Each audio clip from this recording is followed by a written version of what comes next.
شما خبر دارید که الان کسی هفته محرم کسی نبودن و این سال کسی کرم امام حسین کسی برای ما بسیار زیاد شده که می‌مونه که دمی اجماع بخیر انشالله که از کربلا کسی برای ما توفا آمده که بخیر انشالله ما صبح شام بوده این اجماعی که بخیر انشالله تمام مؤمنان کسی و مؤمنات کسی اگر رسید جماع رسید چاهید دوستی حالت کنید و توفا چی است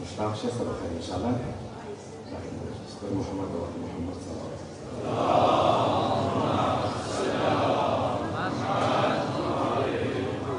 تازه مسیج هم داشت که برای نامی وحید الله سلام محمد رضا فوت کرده تماسی نماز وحشت بخشید. محمد